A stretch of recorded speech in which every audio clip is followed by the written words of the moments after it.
Hello and good evening. My name is Alphonso McGriff III, and this is Alphonso Speaks. And I use this platform to share information about the conscious conversation experience, which is a collaboration and movement that chooses love and enlightenment. Again, the conscious conversation experience is a collaboration and movement that chooses love and enlightenment. We like to talk about resolution. And resolution is the successful solving of a problem.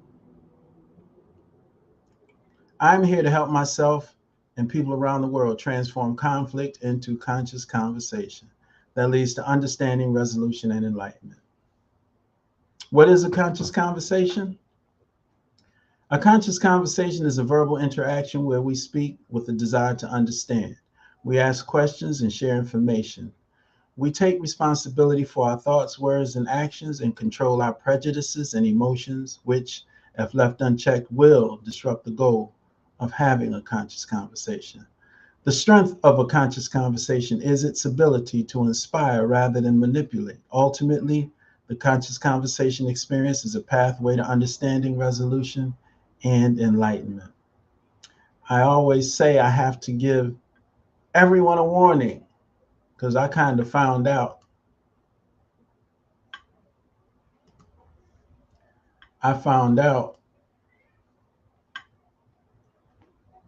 through my own personal experience, and I would like to just let people know. So you might not have to experience what I experienced, but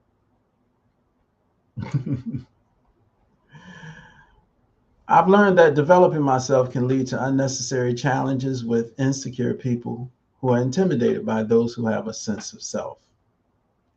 It's not our problem, but it is one of the consequences or challenges associated with personal growth. And like a friend of mine has often said to me, sometimes you got to leave people behind. Hello, Jewel. How are you? Jewel is in the house. Jewel said hi. Some people, sometimes you gotta let them go. You gotta you gotta move into the next room, and for each door that opens into enlightenment, there's fewer and fewer people in the room, and that's just how it is because of how these things are set up. So I always give people that warning so you don't be shocked and amazed and get your feelings all raggedy up and hurt when you start finding out there are people in your circle who actually despise you because you're growing beyond their desire to understand. So tonight's thought that I'm willing to have a conscious conversation about, and again, if you have any questions or thoughts, I'm uh, I'm on Facebook. Alfonso Speaks on Facebook, and I'm looking at the comments. So if someone has any comments or questions, please feel free to ask and participate, and we can rock and roll. So, thoughts that I am willing to have a conscious conversation about. Tonight's thought that I'm willing to have a conscious conversation about is new information. New information can change everything. New information changes what we thought was true. This is why it's necessary to keep an open mind. And we know so little about life and this universe that we should always keep an open mind and realize there's so much more to learn and not have to argue about information, the little teensy weensy bit of information that we think we know. And according to me, it may not be the truth, but according to me, people who argue about information are arguing because they're not secure with what they think they know. And I'm making that accusation because I found that out about me. I realize that if I'm arguing about information, I'm trying to share something, and I get into an argument about it, then it does really mean that I'm really not secure and sure with what I think I know and understand. Because if I was secure and sure with what I think I know and understand, I state my case and leave it alone. You can do your thing. The late great Isaac Hayes once said, whatever you do, you've got to do your thing. And that's what everybody's doing. Everybody's doing their thing.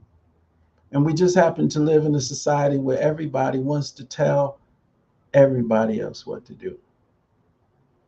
Well, fortunately for me, I've learned that I have no desire to get anybody to do anything. This young lady said, well, why do you write books and why do you share information if you don't, if you're not trying to get anybody to do anything? I said, I write books and I share information because I'm just documenting what I've learned. And I share information because maybe somebody else is open minded enough to listen to what I have to say and use the information to take themselves to a next level of understanding. But I don't do this to get anybody to do anything. A gentleman once told me a long time ago, at one time I was doing some things and some people were encouraging me to get involved in being a community leader. And a wise gentleman pulled me over to the side one day and he said, hey, you know, they're trying to ease you into that community leader stuff, you know, and the nonprofit, and there's nothing wrong with that. But there are two things you must understand. Number one, never work or share information to try to get your people to do anything. Share it, let them take it or leave it, and keep it moving. Because as soon as you start trying to get people to do things, you end up hating the very people you're trying to help. Share the information, have enough confidence in it that whoever can use it, and then keep it moving. So I'm definitely not here to get anybody to do anything. And the other piece of advice he gave me, he said, even if you had a family and you were married with children, you take one weekend out of the month and go get a hotel room and unwind and recharge because you need it. If you're gonna be out here dealing with our people, you're gonna have to be able to, on a regular basis, unwind and recharge. And those are the two things he told me, and I always thought about that. Uh, and so I live by myself in my oasis, and so this is where I unwind and recharge. I'm constantly unwinding and recharging in this oasis where I stay. So um, it's okay, and it works out for me. New information can change everything and change what we thought to be true. That's why it's necessary to keep an open mind. When I was growing up, when I was growing up, Pluto was a planet. It was a scientific fact that Pluto was a planet. Now, if you go look up Pluto, if you go look up Pluto today, it is now a scientific fact that Pluto is not a planet, but a ball of gas. Osafo, I hope I'm saying your name right. Osafo Jessamy, welcome, welcome, welcome. Thanks for hanging out with us tonight. Um, yeah, it was a scientific fact that Pluto was a planet. And now it's a scientific fact that Pluto is not a planet. So even when people put the word scientific fact in front of it, that doesn't make it absolutely true. It doesn't make it absolutely true. So we have to always keep an open mind, man. It's very painful to watch us on a daily basis how much we argue and fight with each other. I haven't been able to go a single day without seeing an argument or a fight. And the only way I can go a day without seeing an argument or a fight is to sit in my oasis, watch no television, don't look out the window, watch no television, don't look out the window, and don't do any social media. And that way I won't see an argument or a fight. Osafo, you are absolutely correct. Science is always changing. But some of us believe that if we can say it's a scientific fact, then that's the ultimate meaning of being more right. And I made the point about Pluto to say, even when it's a scientific fact, new information can make it no longer true. And that's, again, I can't say it enough. That's why it's important for us to keep an open mind. So awareness minus ego and false pride helps us understand that a new piece of information can render everything we thought to be true yesterday as no longer true today. A lot of us think that pride is something positive. Hello, Nicole. A lot of us think pride is something positive. And pride can be a hindrance because sometimes pride won't allow us to grow. Pride won't allow us to grow. So we have to sometimes check our pride so that we can continue growing and evolving.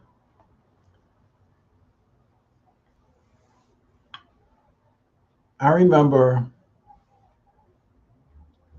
back, I think I explained it either the last video or 2 videos ago. Because when you're trying to go live 5 days a week, the information starts blending in.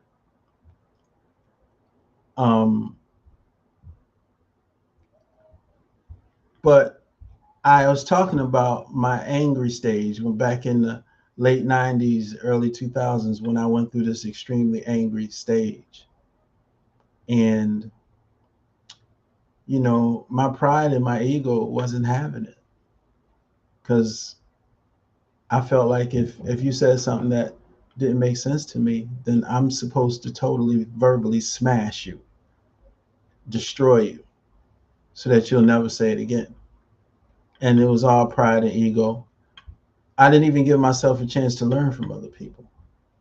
So I'm speaking from first-hand experience how pride and ego can get in the way of growth. Question is, would you debate someone who used to believe what you do but no longer do? Do you mean would I debate someone who believes something that I used to believe and I no longer believe it? Is that what the question is? I'm not sure. But I don't debate anybody. I have no interest in debating anyone. The only kind of conversation I'm interested in is what I call a conscious conversation. And I'm interested in the conscious conversation experience. I'll just read it again. A conscious conversation is a verbal interaction where we speak with the desire to understand. We ask questions and we share information. We take responsibility for our thoughts, words, and actions and control our prejudices and emotions, which, if left unchecked, will disrupt the goal of having a conscious conversation. The strength of a conscious conversation is its ability to inspire rather than manipulate. Ultimately, the conscious conversation experience is a pathway to understanding, resolution, and enlightenment. And during a conscious conversation, if there is no desire to understand, there can be no conscious conversation. The foundation of a conscious conversation is understanding. The goal is understanding. We're just trying to understand each other. That is it. And sometimes it's okay if we don't. Because if I have developed to the point that I understand calculus and you only understand addition and subtraction, we're both where we are. Now, I can keep talking about calculus, but you're not in the position to understand it because right now you're limited to addition and subtraction. So sometimes it's okay if we don't understand. It's okay to leave the conversation and not understand the person. One of the things that I always say is that the mind is like the details in the fingerprint. Each mind and each consciousness is different.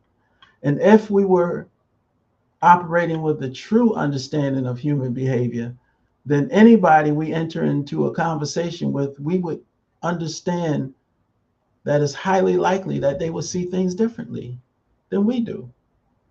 That's the truth.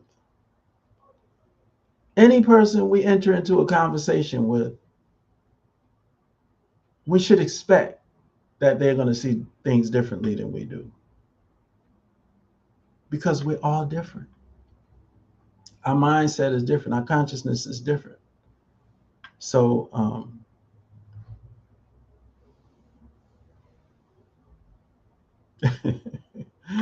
oh man, Osafo. Osafo says, I'm in a situation where I used to believe what people do, but they debate me to get back, for example, Christianity. I'm no longer a Christian, but they try to get me back on board. One of the most beautiful things I've learned, and it's called self-responsibility and self-respect and self-love. When you have it, it's not a matter of anybody getting me to do anything I don't want to do. People say, well, they brought crack into the neighborhood and they brought heroin into the neighborhood. It doesn't matter how much crack and heroin they bring into the neighborhood. I'm not messing with crack or heroin. And my thing is, if we keep blaming other people for influencing us to do stuff without having some self-love and self-respect and taking full responsibility for ourselves, then we're always going to be manipulated into doing things we don't want to do. It has to be some self-responsibility. It boils down to decisions. The decisions we make determine the quality of our lives and our reality. And if we look around at our reality, whatever it is, there are some decisions that we made that help put us in that situation. And we have to take responsibility for that at all times. So nobody can get me to get involved in a religion that's I'm not about. Yes, Nicole, accountability. So nobody can get me to do anything that I really don't want to do. Now, we do live in a society where when we have certain responsibilities and sometimes we have to make adjustments so that we can continue making a living. Sometimes we have to deal with certain things we don't really want to deal with. because we have bills to pay and that kind of thing. But in general, as it relates to us being responsible for ourselves, 99% of the time it boils down to the decisions we make. And we have to take responsibility for them.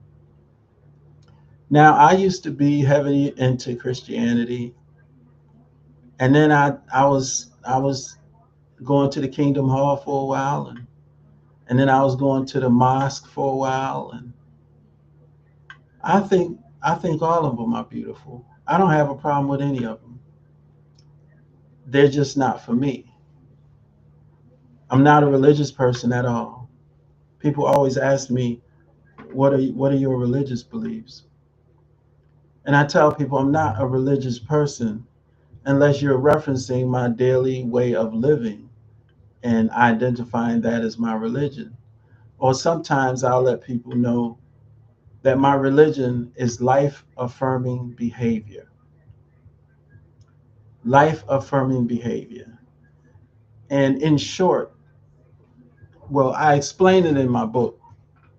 Um, Everything I talk about is really here in the roots of a tree, the genesis of a conscious conversation.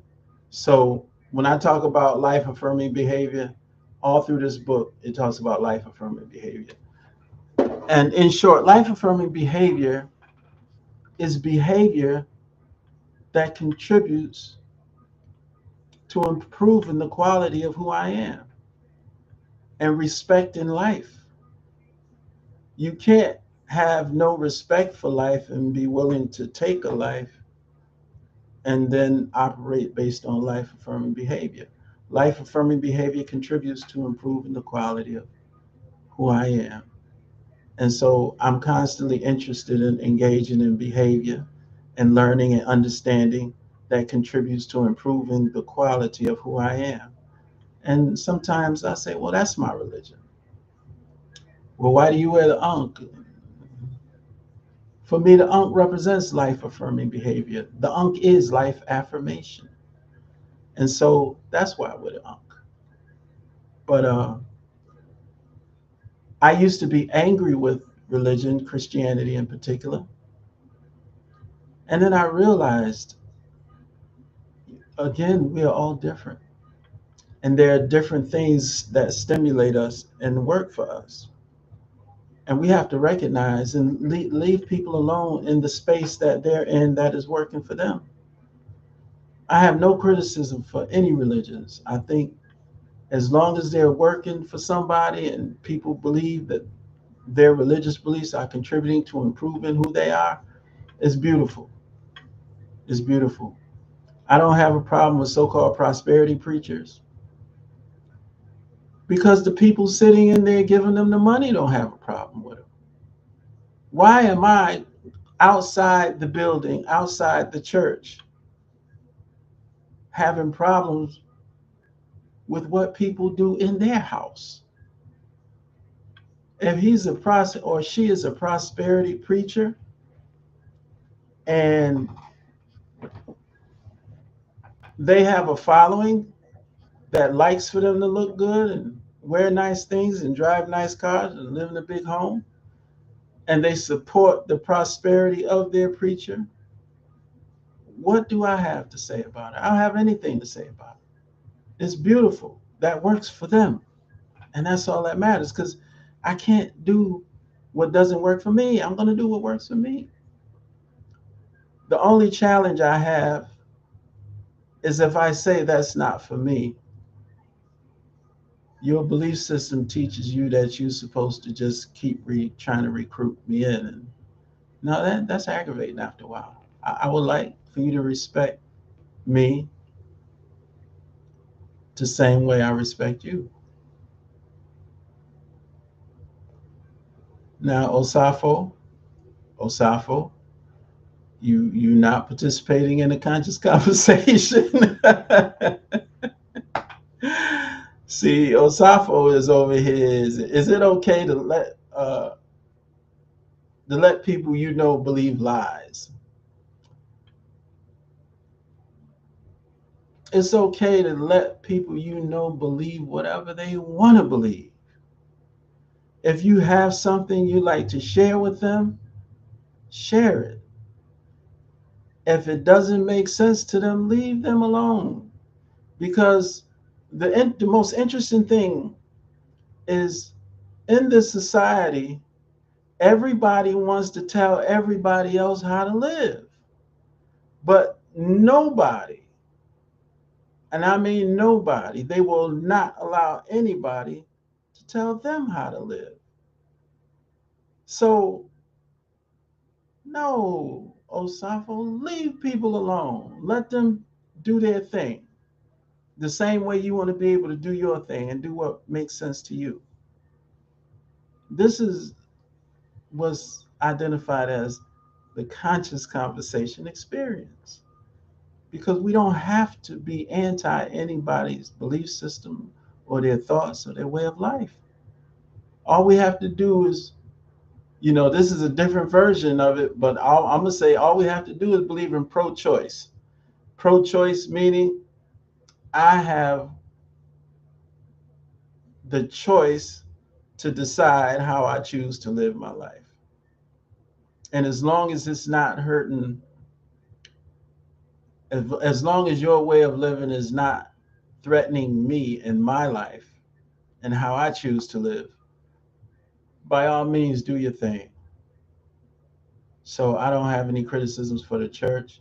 I don't have any criticisms for Islam. I don't have any criticisms for the Jehovah's Witnesses. I don't have any criticism for anybody.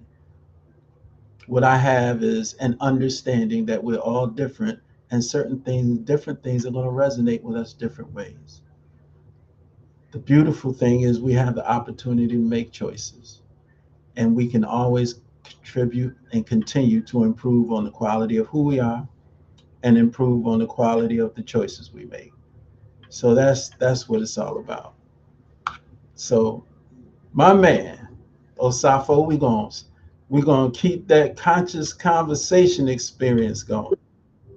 You know what I mean? We're gonna stay in the spirit of the conscious conversation.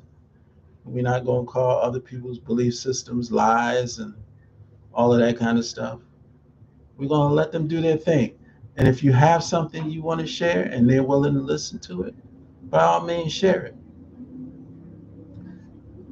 I'll give you another experience. I made the mistake recently of I was talking to a good friend of mine, and I I'm the conscious conversations guy. I'm always looking for the way to not have to fight and argue. I don't want to fight and argue with anybody. I don't want to debate with anybody. I don't want to debate. I want to share what makes sense to me. You share what makes sense to you, and we try to understand each other. That's all. And he was he was trying to tell me about how he was upset because somebody didn't do things the way he thought they should do things. And I was saying, but he was saying it using different words. Well, I would have liked them to do this. And I'm saying, okay, but ultimately you're saying you want them to do what you want them to do. No, I'm not saying that. But I would rather if they had done, again, you're saying that you would like them to do what you want them to do. And that's the biggest challenge that we all have. When I started transitioning into the place that I'm in and headed to, that was a big challenge for me.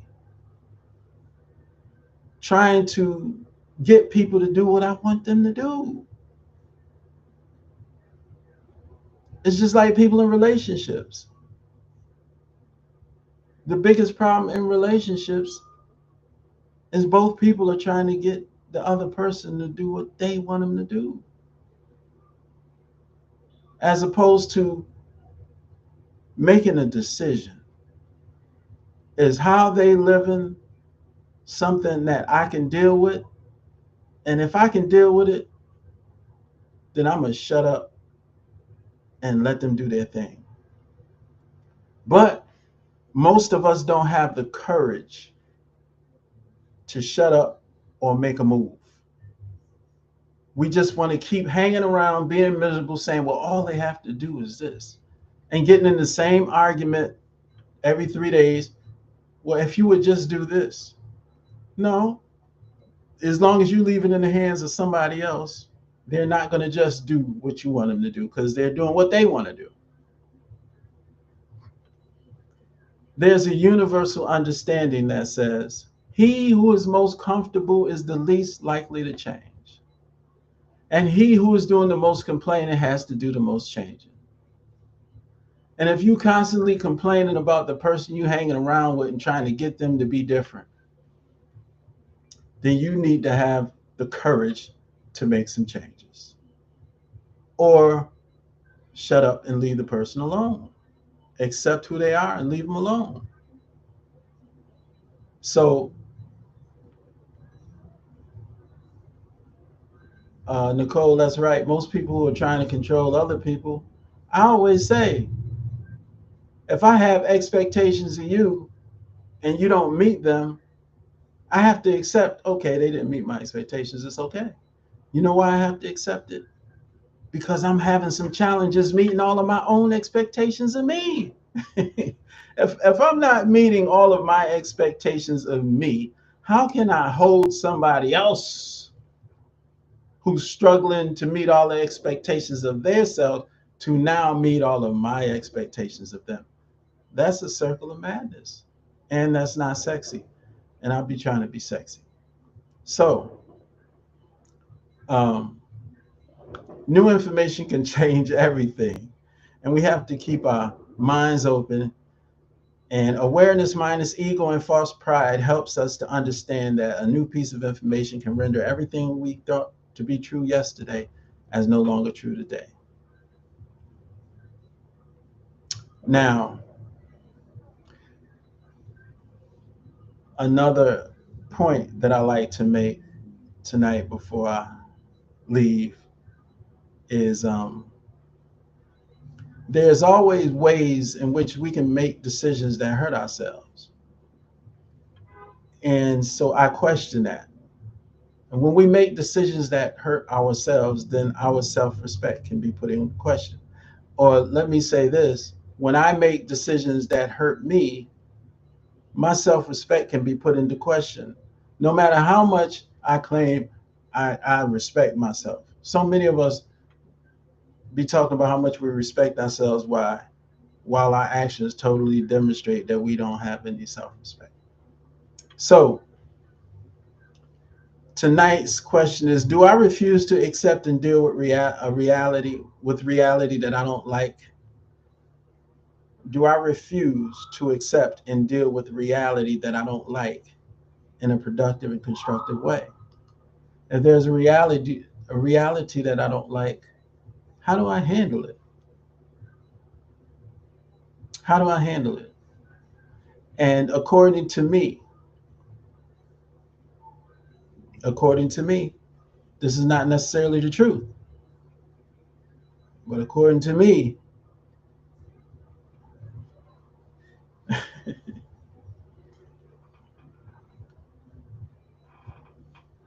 when we refuse to accept reality,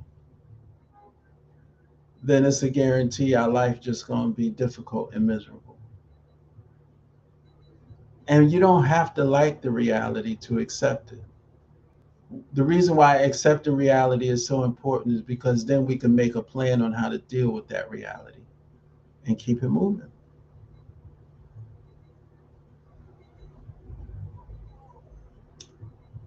Does that make sense? we have to accept reality in order to continue to grow. If it's a blizzard outside and I walk outside with shorts and a tank top and I don't like the fact that it's a blizzard, so I just keep walking and I get frostbite and gangrene and have to get my foot cut off. A lot of us are doing that. A lot of us just keep going simply because we don't like the reality. And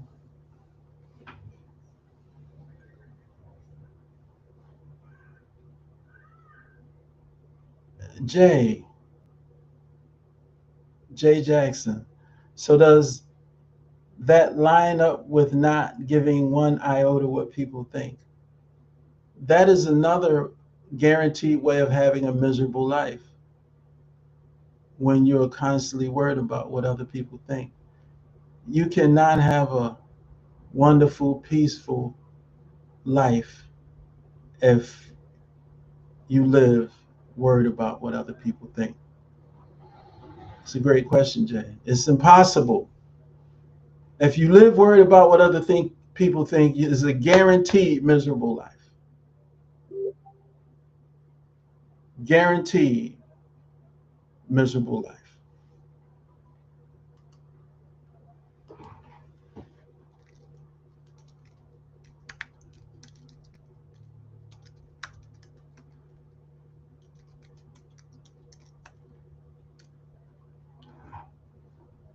100% guaranteed miserable life, worried about what other people think. Now that is not sexy. That's not sexy at all. Guaranteed miserable life.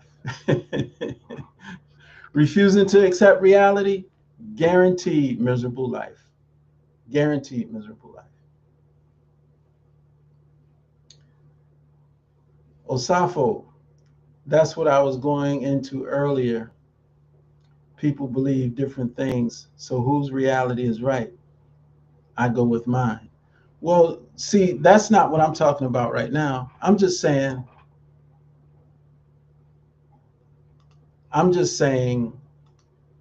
reality, if you're interacting with another person, my whole focus and area of expertise is human interaction. So that's what I'm referring to. And I'm saying if you're interacting with another person and you don't accept the reality of who they are, but you keep wanting them to listen, if you could just do this, everything would be fine. Or, weed is very popular. People smoke weed. So now just imagine you talking to a person who smokes weed every single day, and you want to have a conversation about, listen, if you could just stop smoking weed.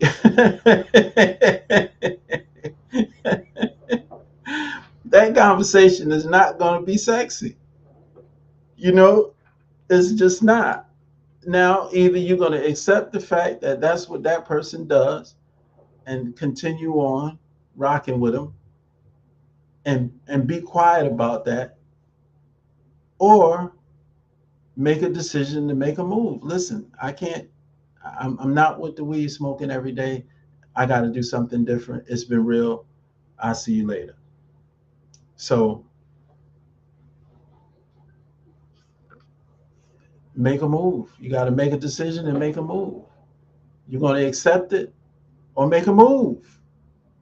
Right now, we're in the times where you got to have the courage to make a move in order to not be miserable.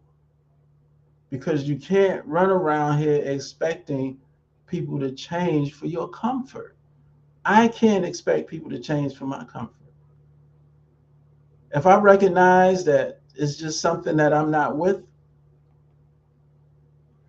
if we genuinely have an interest in getting to know each other and we having a conversation about it, that's cool. We can do that. And we're trying to get to know each other, so we make some adjustments. That's cool. But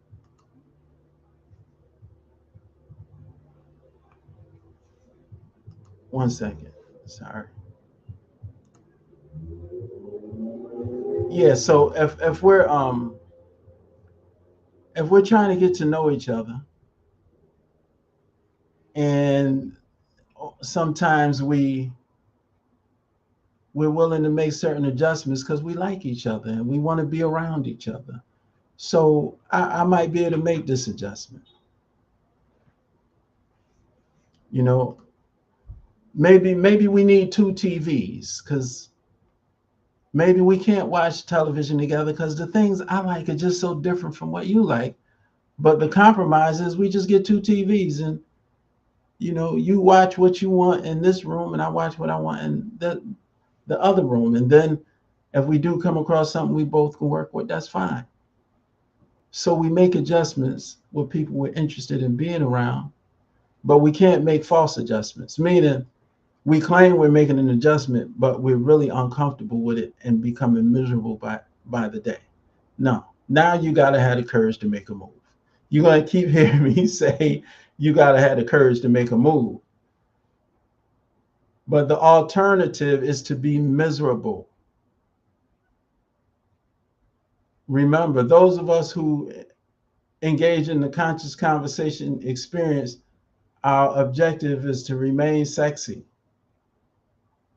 Being miserable is not sexy at all. So make a decision and make a move if it's something you can't handle, but don't keep accepting it and then get yourself upset. And then all of a sudden you'd be sitting in the car looking in their ear like, and everything on the side of their face is grossing you out now. Don't get to that point. Make a move and make a decision rather than stay there and stay miserable. So anyway, I just wanted to put that on the table tonight.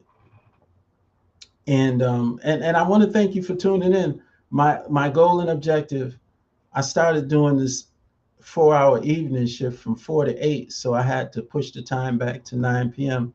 So my objective and desire is to be on Monday through Friday at 9 o'clock until things change. If things change, I'll let you know. But Monday through Friday at 9 o'clock, 5 nights a week. And if I'm feeling froggy, I'll jump on here on the weekends too.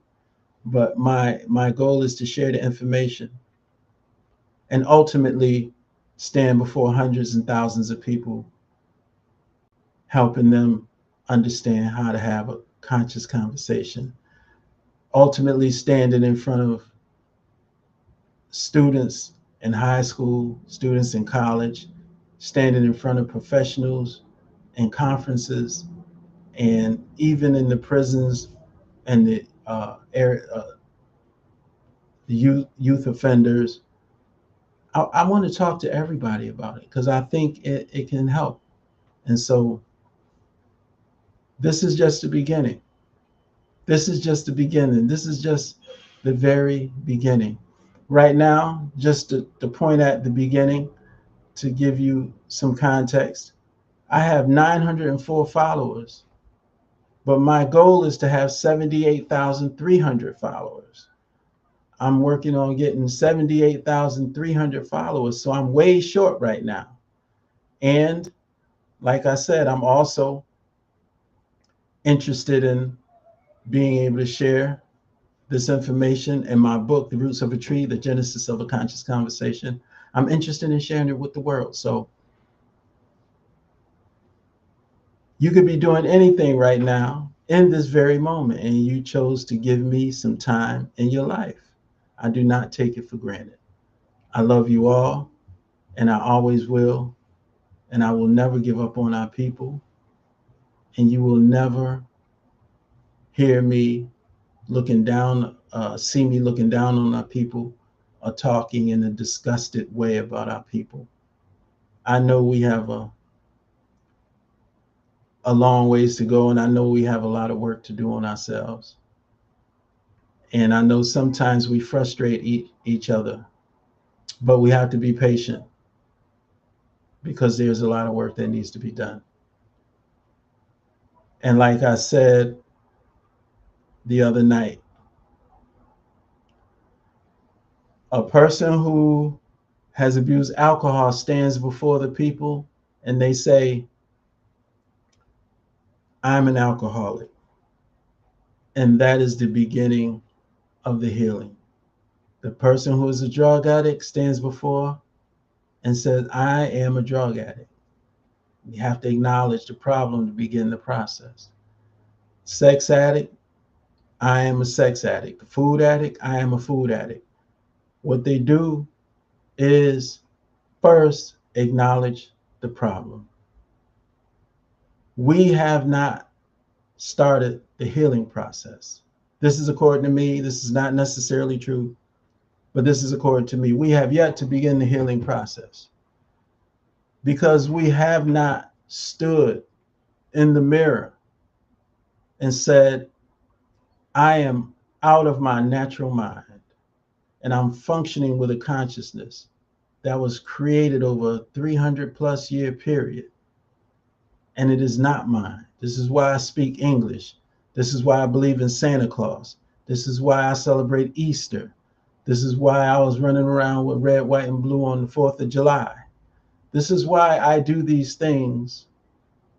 And this is why I eat horrible food, because I'm functioning with a consciousness somebody else created.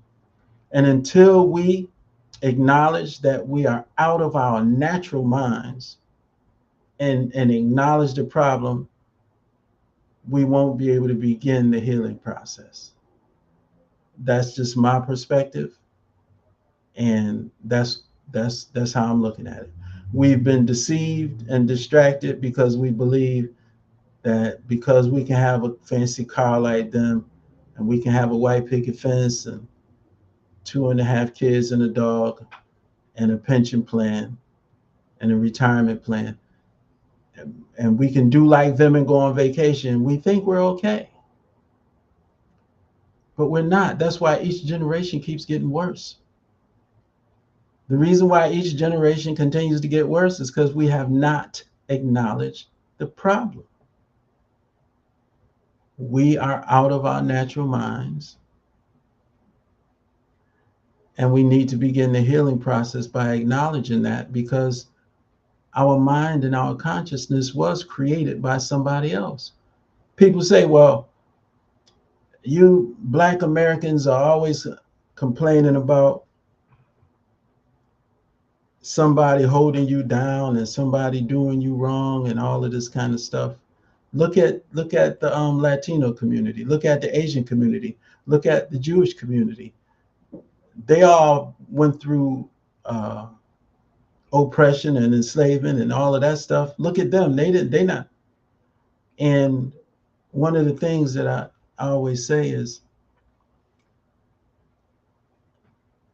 all of these people we keep comparing ourselves with, none of them were enslaved in a way where the goal was to totally remove them from knowledge of self, totally remove them from any connection to any part of their history whatsoever, not even their own language, not even their own spiritual practices, none of that stuff.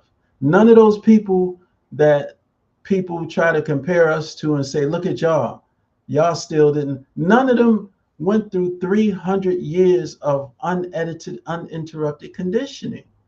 None of them. And conditioning to make a conscious effort to remove us from knowledge of ourselves. So there is no comparison, and there's no sense engaging in conversations about comparison of tragedies. The reality here is none of these people have endured a 300-year process of removal of knowledge of self. And our problem right now is we think we're okay because we can do what they can do and have what they can have. And so we think we're okay and send our kids to school where their kids go to school. We think we're okay. We're not. We have to stand in that mirror and say, I am out of my natural mind. And that is when the healing process will begin. You have a good night. Thanks for hanging out with me. I appreciate you. And today is Wednesday. So I'll be back tomorrow, 9 o'clock p.m.